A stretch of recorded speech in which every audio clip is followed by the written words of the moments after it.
Hello students, हम लोग पढ़ रहे थे इलेक्ट्रोकेमिस्ट्री चैप्टर और पिछले वीडियो में हम लोगों ने डिस्कस किया था इलेक्ट्रोलाइटिक सेल के बारे में। बहुत सारे हम लोगों ने एग्जाम्पल सॉल्व किया था और लास्ट में जाते जाते हम लोग कुछ न्यूमेरिकल्स वहाँ पे दिया गया था आपको करने के लिए। उम्मीद करता हूँ आप लोग कर लिए होंगे और अगर नहीं किए होंगे तो वीडियो को देखिए और फिर से करिए। तो आज हम लोग स्टार्ट करते हैं। इससे पहले हम लोग पढ़ रहे थे क्वालिटेटिव एस्पेक्ट्स, जिसमें से ये देखा जा रहा था कि कौन सा इलेक्ट्रोड ऑक्सीडाइज होगा, कौन सा रिड्यूस होगा। जो प्रेफरेंस ऑर्डर जिसको हम लोग इलेक्ट्रोकेमिकल सीरीज बोल रहे थे, उस पे बेस्ड हम लोग ये डिसाइड कर रहे थे कि कौन ऑक्सीडाइज होगा और कौन रिड्यूस होगा। तो ऑक्सीडाइज वही होता था जिसका ऑक्सीडेशन पोटेंशियल ज़्यादा होता था, रिड्यूस वही होता था जिसका रिडक्शन पोटेंशियल ज़्यादा होता था। तो वो प्रेफरेंशियल ऑर्डर जो इलेक्ट्रोकेमिकल सीरीज पे बेस्ड था वो हम लोगों ने लास्ट वीडियो में किया था। और इस चैप्टर को हम लोग 4 भाग में बांटे भी हैं, जिसमें से पहला पार्ट जो था इलेक्ट्रोलाइटिक सेल वही हम लोग कर रहे हैं। ठीक है, तो उसी पार्ट का ये क्वांटिटेटिव एस्पेक्ट्स, इससे पहले क्वालिटेटिव हम लोग किए। इसमें मेनली जो हम लोग को पढ़ना है वो है फैराडे लॉ। ठीक है, 2 लॉ उन्होंने दिया था, फर्स्ट लॉ और सेकेंड लॉ। तो जो भी लॉ उन्होंने दिया फैराडे ने, वो पूरा का पूरा एक्सपेरिमेंट बेस्ड था। ठीक है, पहला लॉ हम लोग देखते हैं, फर्स्ट लॉ। फर्स्ट लॉ में उन्होंने क्या एक्सपेरिमेंट किया और क्या उन्होंने रिजल्ट निकाला, उसी को एज ए लॉ उन्होंने बताया था। उन्होंने क्या किया कि एक इस प्रकार का इलेक्ट्रोलाइटिक सेल लिए। ठीक है, इसमें 2 इलेक्ट्रोड्स को डीप किया उन्होंने और इसको बैटरी से कनेक्ट किया गया इस प्रकार से।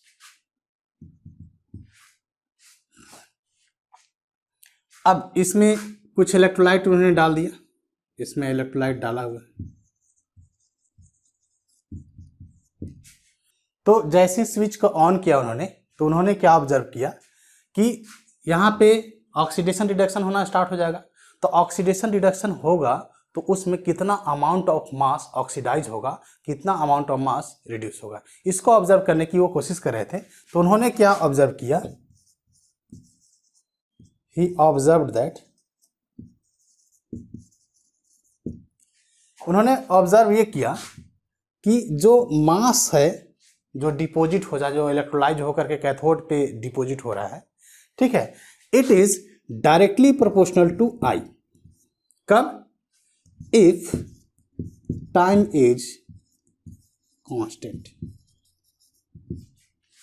मतलब ये कि यहां पे टाइम को कांस्टेंट किया। जैसे मान लीजिए कि हम 1 मिनट मान लेते हैं, ठीक है, तो करंट जब 2 एम्पियर था तो कुछ अमाउंट डिपॉजिट हुआ होगा। करंट को बढ़ा दिया उन्होंने, 4 एम्पियर कर दिया, तो मास और भी डिपॉजिट, सेम टाइम में ही मास और भी डिपॉजिट हो गया। करंट को और बढ़ा दिया, मान लीजिए 5 एम्पियर कर दिया। ठीक है, तो जो मास डिपॉजिट हुआ था उसमें और इंक्रीमेंट हुआ। मतलब ये कि करंट को बढ़ाते जाते 2 एम्पियर, 4 एम्पियर, 8 एम्पियर, 10 एम्पियर, उसी प्रकार से मास भी बढ़ते जा रहे थे। ठीक है, तो उन्होंने कहा कि अगर आप टाइम को कांस्टेंट रखते हैं तो उस केस में जो इलेक्ट्रोलाइज मास होगा, जो कैथोड पे डिपॉजिट होगा, वो मास डायरेक्टली प्रोपोर्शनल टू करंट होगा। करंट आप बढ़ाते जाएंगे तो मास भी बढ़ते जाएगा। दूसरा ऑब्जर्वेशन क्या था कि यही mass is directly proportional to time था इफ करंट इज कांस्टेंट।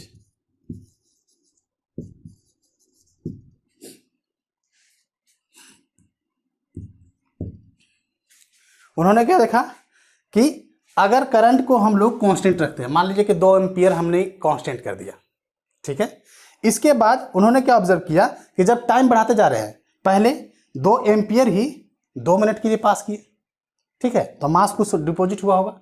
उसके बाद 4 मिनट के लिए, 5 मिनट के लिए, 10 मिनट के लिए, 20 मिनट के लिए, ये टाइम बढ़ाते जा रहे हैं। करंट आपका सेम है 2 एम्पियर, टाइम बढ़ाते जा रहा है। जब टाइम बढ़ाते जा रहे हैं तो उस केस में क्या है, जो भी आपको इलेक्ट्रोलाइज होकर डिपॉजिट हो रहा था मास, वो आपका बढ़ते जा रहा है।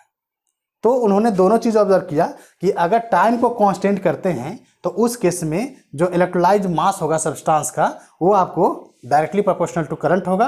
अगर आप टाइम कांस्टेंट रखते हैं सेम समय के लिए रखते हैं और आप करंट बढ़ाते जाते हैं तो।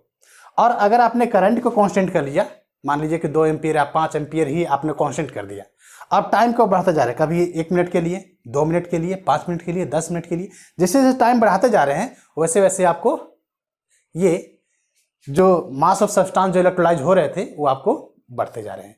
इसका मतलब ये है कि अब इन दोनों को मिला के अगर लिखना चाहे हम लोग कि ये जो मास है it is directly proportional to IT, ये हो जाएगा दोनों को मिला करके, ठीक है।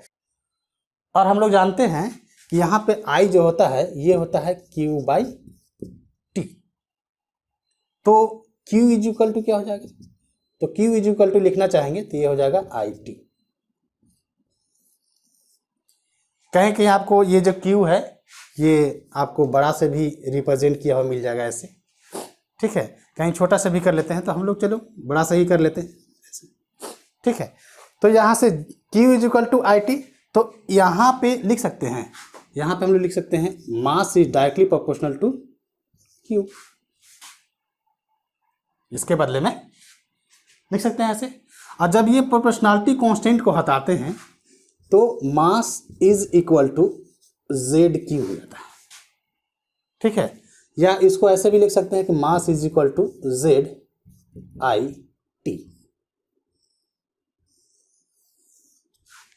ठीक है। अब यहाँ पे Z क्या है, तो यहाँ पे Z जो होता है इस Z को बोलते हैं इलेक्ट्रोकेमिकल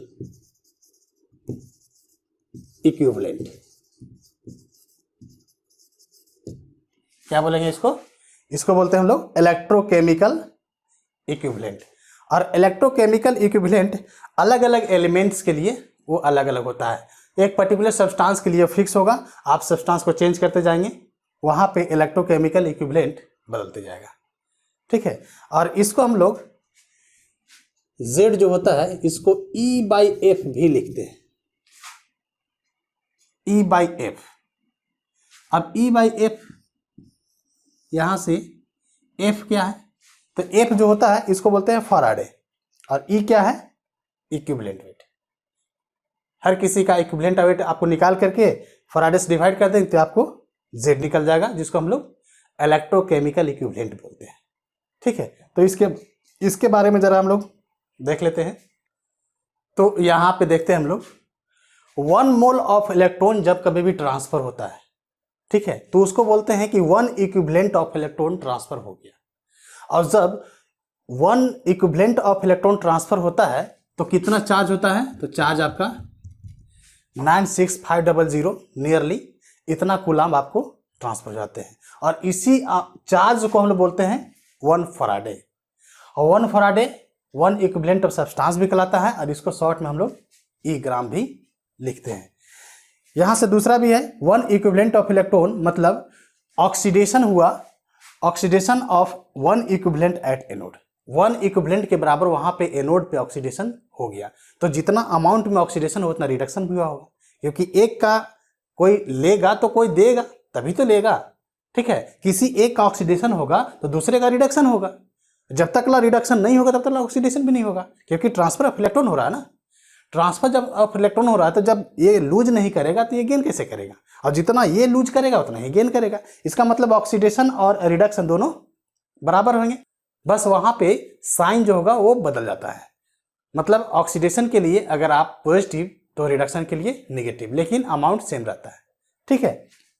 तो यहां से क्या कह रहे हैं कि 1 equivalent of electron is equal to oxidation of 1 equivalent of anode.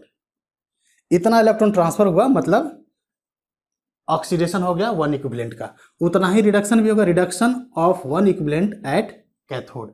Cathode पे रिडक्शन, एनोड पे ऑक्सीडेशन। इसका मतलब इतना चार्ज आपका ट्रांसफर हो गया, 96500 कूलम्ब इतना चार्ज ट्रांसफर हो गया, मतलब 1 फैराडे आपको चार्ज ट्रांसफर हो गया, इसी को बोलते हैं 1 फैराडे। तो वहां पे जो हम लोग लिख रहे थे Z is equal to E/F, वहां पे F क्या है, फैराडे, जिसका चार्ज का वैल्यू जो है 96500 कूलम्ब, ठीक है। और E क्या है, तो E है आपका इक्विवेलेंट वेट। तो यहां से फाइनली हम लोग M is equal to ZIT लिखे, M is equal to ZQ, जो IT है वही Q के बराबर हो जाता है, और यही है आपका फर्स्ट लॉ।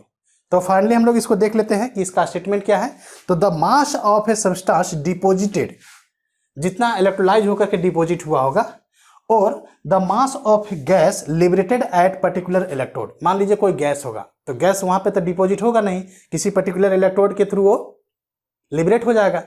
ठीक है, तो वो मास ऑफ गैस कितना लिबरेट हुआ, तो mass of gas liberated at particular electrode is directly proportional to amount of charge passing through solution. कितना अमाउंट ऑफ चार्ज वहां पे पास हो रहा है, ये डायरेक्टली प्रोपोर्शनल होता है, जो हम लोगों ने लिखा अभी। ठीक है, तो यही है आपका फैराडे फर्स्ट लॉ।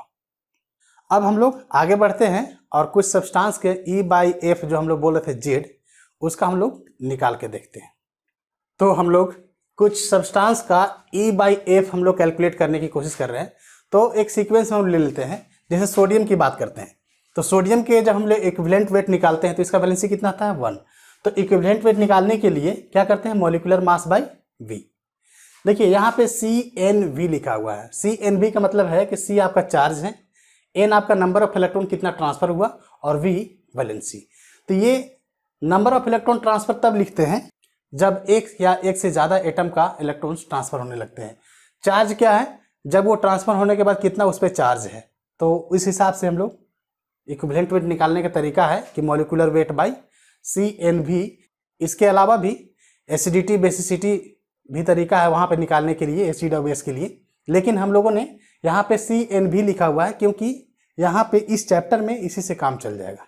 ठीक है, अगर आप इक्विवेलेंट वेट निकालने का तरीका डिटेल से जानना चाहते हैं तो मोल कॉन्सेप्ट का जो पहला चैप्टर है उसमें पूरा वीडियो बनाए हुए हैं, आप उसको देख लीजिएगा, डिटेल से पूरा आपको जानकारी मिल जाएगा। इक्विवेलेंट वेट कैसे निकाल रहे हैं, मॉलिक्यूलर वेट बाय CnV, क्योंकि हमको अभी इतना ही काम है। इसके अलावा भी दो और भी, एसिडिटी और बेसिसिटी, और Z यहाँ पे E/F करके निकाल ले रहे हैं। तो सोडियम के लिए वैलेंसी 1 होता है, इक्विवेलेंट वेट 23 आ जाएगा, डिवाइड बाय 1 करेंगे तो, और Z निकालेंगे तो E/F निकाल रहे हैं, और F का वैल्यू कितना था 96500। उसी प्रकार से मैग्नीशियम के लिए वैलेंसी कितना है 2, मॉलिक्यूलर वेट 24 डिवाइड बाय 2, यहाँ 12 आ गया, और Z यहाँ से हम लोग निकाल लेंगे। इसी प्रकार एल्युमिनियम के लिए B = 3, वैलेंसी 3 होता है, तो 27 होता है मॉलिक्यूलर वेट, डिवाइड बाय 3 कर देंगे तो 9 आ जाएगा। 9 आपका इक्विवेलेंट वेट आया हुआ है। ठीक है, अब Z निकालेंगे E/F, तो ऐसे निकाल लेंगे 9/96500। अब यहाँ पे कॉपर है, तो कॉपर के लिए चार्ज जनरली कॉपर 2 पॉजिटिव में आता है, 2 इलेक्ट्रॉन को ट्रांसफर करके। तो जो यहाँ का चार्ज कितना होता है +2 होता है। तो यहाँ से इसका मॉलिक्यूलर वेट 63.5 डिवाइड बाय 2, तो 31.75 डिवाइड करके हम लोग लिख लेंगे। उसी प्रकार से जिंक के लिए, जिंक का भी जिंक 2 पॉजिटिव होता है, तो 2 पॉजिटिव में इसका भी चार्ज कितना है 2, तो यहाँ भी 65/2 और यहाँ पे E/F कर लिए। क्लोरीन के लिए देखें, तो क्लोरीन एक गैस है जो यहाँ पर मास ऑफ गैस किसी पर्टिकुलर इलेक्ट्रोड के द्वारा वो लिबरेट होगा। ठीक है, तो ये जो क्लोरीन है, क्लोरीन 2 एटम है, यहाँ से 2 क्लोरीन आएगा, एक क्लोरीन Cl नेगेटिव जाता है तो 2 वाला में 2 इलेक्ट्रॉन का ट्रांसफर होगा Cl2 बनाने के लिए। तो यहाँ पे नंबर ऑफ इलेक्ट्रॉन ट्रांसफर कितना हुए 2, यहाँ पे 2 एटम पार्टिसिपेट कर रहे हैं, इसलिए नंबर ऑफ इलेक्ट्रॉन्स ट्रांसफर के टर्म में हम लोग लिख रहे हैं n से। ठीक है, तो यहाँ पे 2 इलेक्ट्रॉन ट्रांसफर हुए, Cl2 का मास 71 डिवाइड बाय 2, तो 35.5। अब इसको E/F कर लिए, तो यहाँ से E 35.5 डिवाइड बाई 96500। इसी प्रकार से हाइड्रोजन के लिए, तो हाइड्रोजन भी H2 है, 2 है, 2 हाइड्रोजन है ना, 2 हाइड्रोजन मिलकर H2 का फॉर्म में आया हुआ है, तो 2 इलेक्ट्रॉन का ट्रांसफर होगा, और 2 इलेक्ट्रॉन का ट्रांसफर हुआ तो इसके लिए भी 2 करके यहाँ पे 1 निकाल लिए, और फिर E/F निकालिए। ऑक्सीजन के लिए क्या है, तो O2 को फॉर्म आने के नंबर ऑफ इलेक्ट्रॉन ट्रांसफर यहाँ पे 4 होता है। जब नंबर ऑफ इलेक्ट्रॉन ट्रांसफर 4 होगा तो उस केस में 32 O2 के लिए, और डिवाइड बाई 4 या आपको 8, और इक्विवेलेंट वेट इस प्रकार से निकाल लेते हैं। तो ये ऐसे तो बड़ा ही आसान है, कुछ है नहीं इसमें। न्यूमेरिकल्स को सोल्व करेंगे तो डायरेक्टली हम लोग E/F कैलकुलेट करेंगे, तो कंफ्यूज मत होइए कैसे निकालनी। तो कुछ हम लोग न्यूमेरिकल्स करके देखिए फैराडे फर्स्ट लॉ पे। तो देखा जाए इस क्वेश्चन में क्या कर रहा है, ये 5 ampere current is pass through a solution of zinc sulphate for 40 minutes. 40 minute के लिए ये करंट पास होता है। The amount of zinc deposited at cathode is, कितना अमाउंट में जिंक कैथोड पे रिड्यूस हो गया, यानी कि वहां पे डिपॉजिट हो गया। ठीक है, तो यहाँ से इस तरह का क्वेश्चन जो होते हैं ये बड़े ही आसानी से बन जाते हैं, कुछ है नहीं इसमें। हम लोगों ने मास डिपॉजिटेड के लिए क्या फार्मूला था? ये था आपका ZIT, यही हमारे पास फार्मूला है। और इसको हम लोग M इज इक्वल टू, ये जो Z है इसके लिए हम लिख सकते हैं E/FIT, ठीक है। और E क्या है? E है आपका इक्विवेलेंट वेट। और इक्विवेलेंट वेट कैसे निकलेगा? तो इक्विवेलेंट वेट निकालने के लिए हम लोग को जिंक निकालना है, अभी हम लोग ने देखा था, है कि नहीं?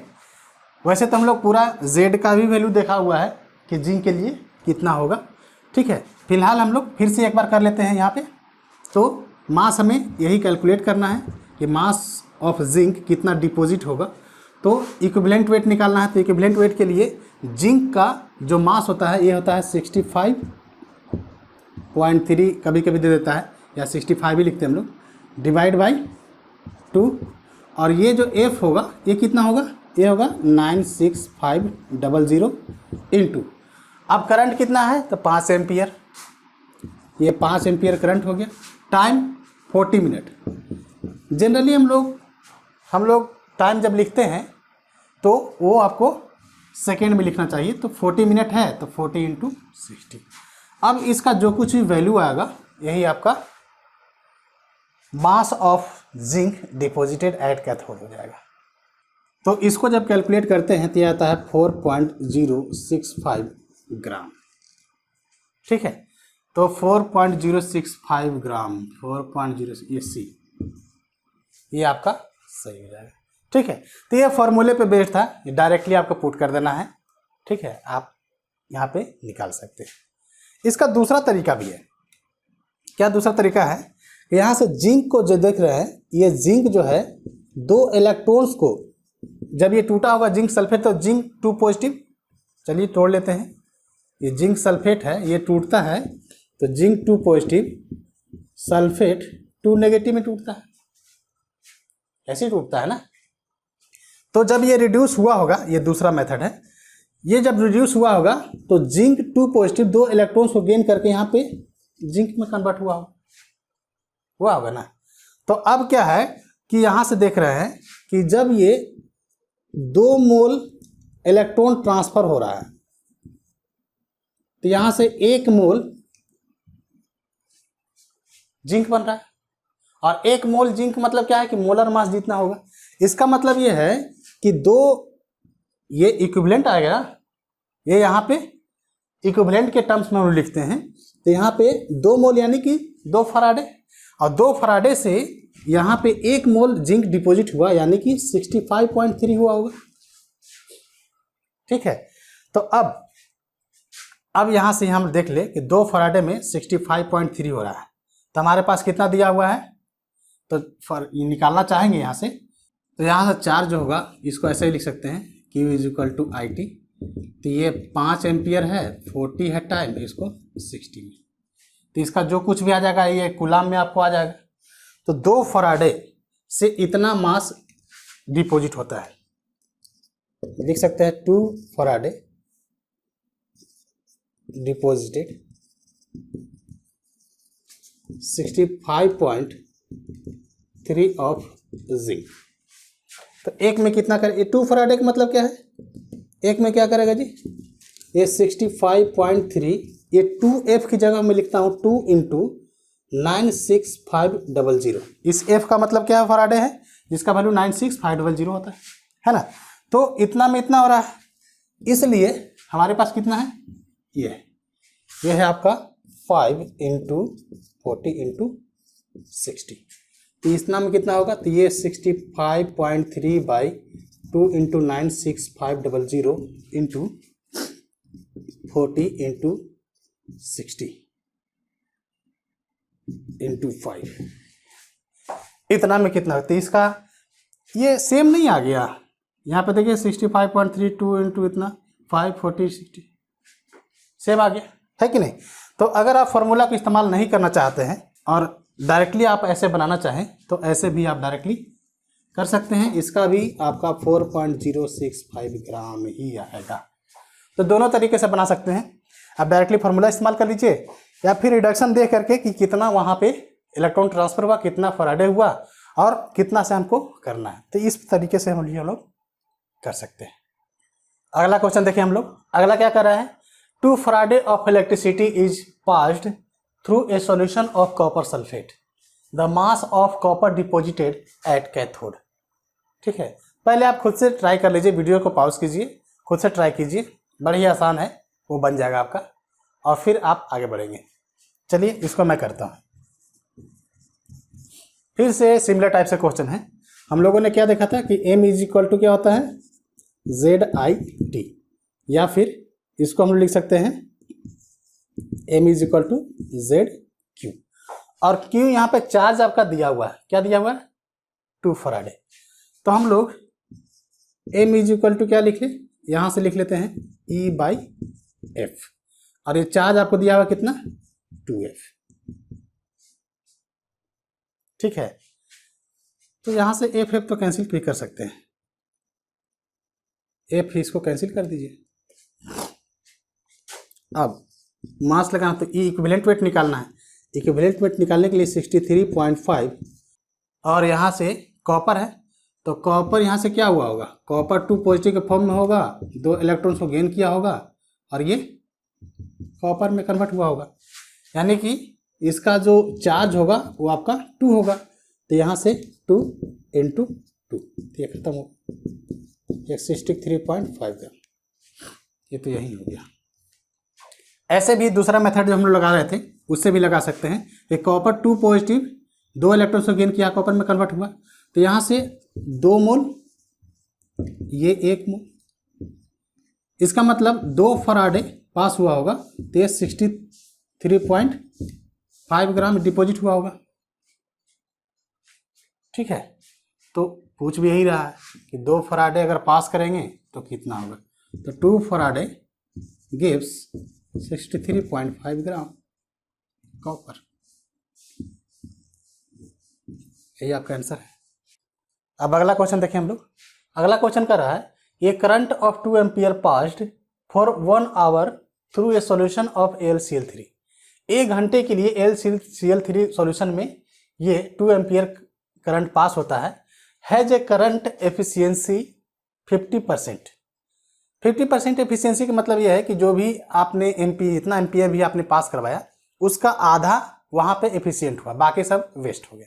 मतलब यहाँ से 2 एम्पियर अगर आपने पास कराया, ठीक है, तो वहाँ पे जो इफिशियंसी होगा, यानी कि यूजफुल जो होगा वो आपका 1 एम्पियर ही होगा, बाकी 1 एम्पियर आपका वेस्ट हो गया, वो रेजिस्टेंस वगैरह वायर वगैरह पास होने में खत्म हो जाते हैं। ठीक है, find the amount of aluminium deposited at cathode. वैसे अगर एफिशिएंसी आप निकालना चाहें तो एफिशिएंसी निकालने का जो तरीका होता है ये होता है करंट आउटपुट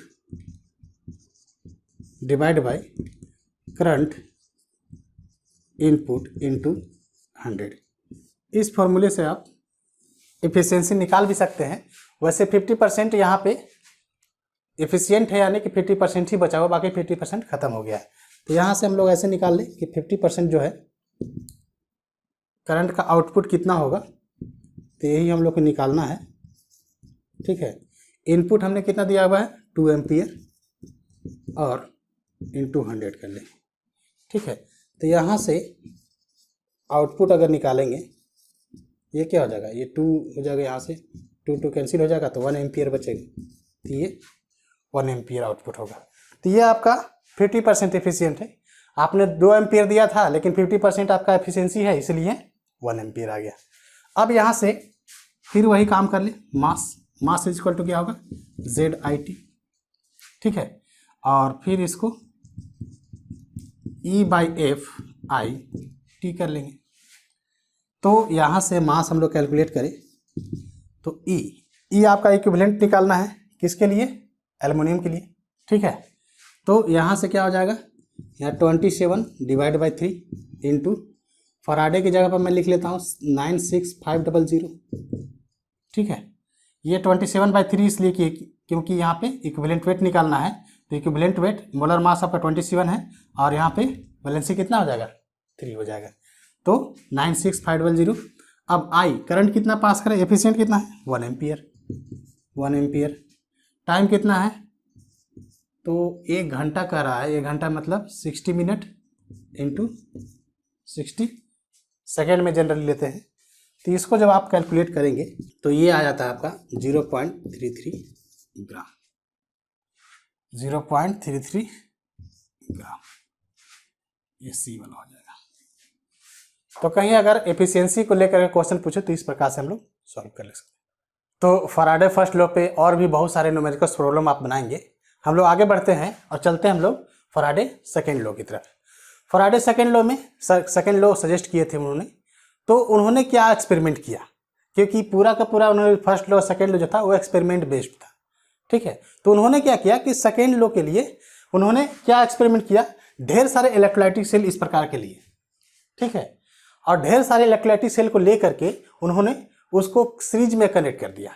जब सीरीज में कनेक्शन जब वहाँ पे करेंगे तो वहाँ पे सेम टाइम पे सभी इलेक्ट्रोलाइट सेल में करंट सेम होगा, ठीक है। तो सेम टाइप के लिए करंट आपका सेम होगा क्योंकि ये सीरीज कनेक्शन हो जाएगा। तो सीरीज कनेक्शन में जब ये कर लिए तो उसके बाद इन्होंने क्या ऑब्जर्व किया, उन्होंने ऑब्जर्व किया कि जो भी ग्राम इक्विवेलेंट मास आ रहा था, वैसे तो यहाँ पे अलग अलग हो गए मास डिपोजिटेड, सोडियम का अलग, कॉपर का अलग, सिल्वर का अलग, लेकिन ग्राम इक्विवेलेंट जब देखा गया तो हर किसी के लिए हर इलेक्ट्रोलाइटिक सेल में सेम थे, ठीक है। और इसी को ऑब्जर्व करके उन्होंने फैराडे सेकेंड लॉ दिया था, ठीक है। तो यहाँ से देख लेते हैं, ये अलग अलग मीडियम दिया गया है, मोल्टेन NaCl है, aqueous NaCl, aqueous Na2SO4, aqueous NaCl, ठीक है।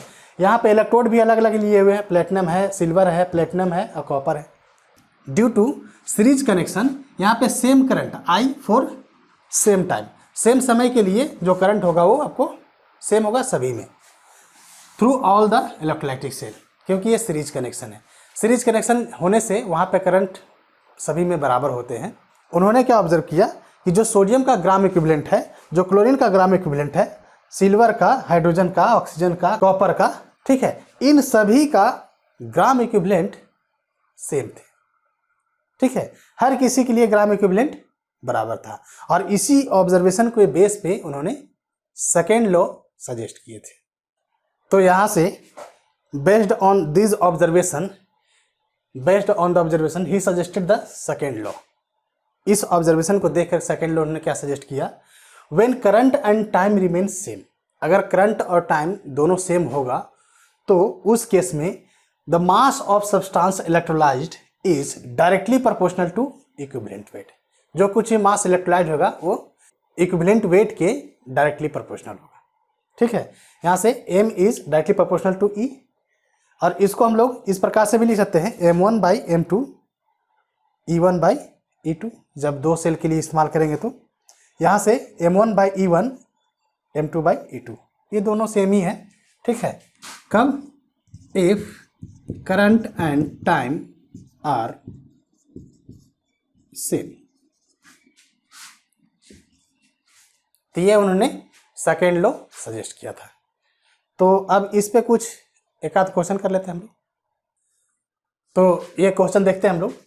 4.5 gram aluminium is deposited at cathode from Al3 positive solution by a certain quantity of electric charge. कुछ अमाउंट ऑफ चार्ज होगा जिससे वो 4.5 ग्राम डिपोजिट हुआ। The volume of hydrogen gas produced at H2P from H positive ion in the solution by the same quantity of electric charge will be। Same quantity जब होगा तो कितना वो आपको वॉल्यूम प्रोड्यूस करेगा हाइड्रोजन आयन से, ठीक है। तो यहाँ से सिंपली अप्लाई कर लेना हमको फैराडे सेकेंड लॉ को, फैराडे सेकेंड।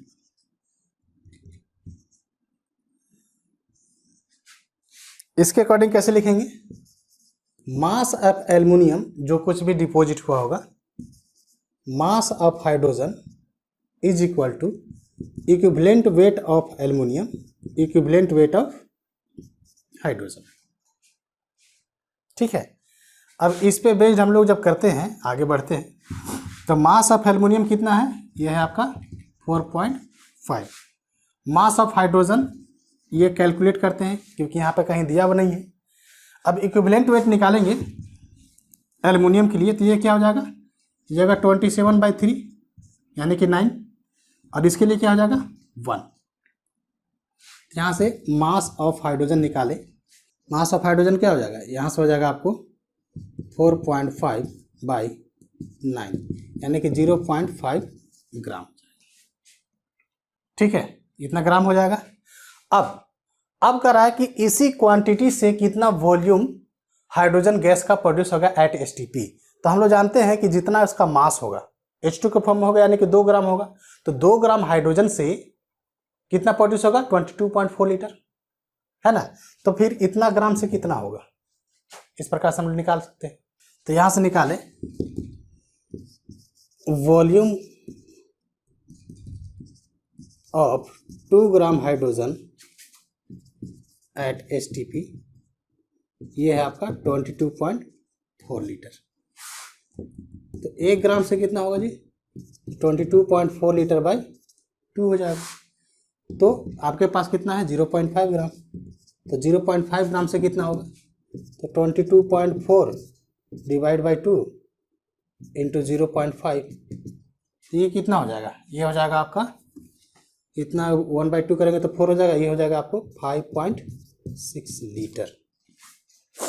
तो कितना हो जाएगा जी 5.6 लीटर, और यही आपका आंसर हो जाएगा। अब अगला क्वेश्चन देखिए हम लोग, यह कह रहा है the weight of silver displaced by a quantity of electricity which displaces 5600 ml of O2 at STP will be. तो यहाँ से हम लोग ये देखें, क्योंकि STP पे ही बात किया जाएगा, STP यहाँ पे बात किया जा रहा है, तो STP पे हम लोग जानते हैं कि 1 मोल कोई भी गैस होता है उसके द्वारा कितना ऑक्यूपाई किया जाता है, ये 22.4 लीटर या फिर 22400 ml। तो यहाँ से क्या करते हैं कि 22400 ml of volume is occupied by 1 mole of gas. तो यहाँ से आपको ऑलरेडी यहाँ पे दिया हुआ है, तो नंबर ऑफ मोल्स निकाले पहले हम लोग। नंबर ऑफ मोल्स के लिए क्या करेंगे, तो ये आपको इतना होता है, दिया कितना है 5622, इसको जब निकालेंगे तो ये 1/4 मोल हो जाता है। तो ये इतना मोल किसके लिए है, O2 के लिए, क्योंकि वही आपको डिस्प्लेस करेगा, O2 है STP पे।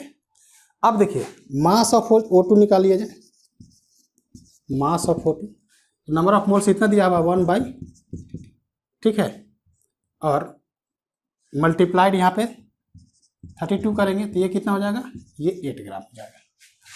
अब अप्लाई करेंगे Faraday second law, Faraday second law. तो यहाँ से कैसे लिखेंगे, लिखेंगे weight of Ag by equivalent weight of Ac, weight of O2 by equivalent weight of O2।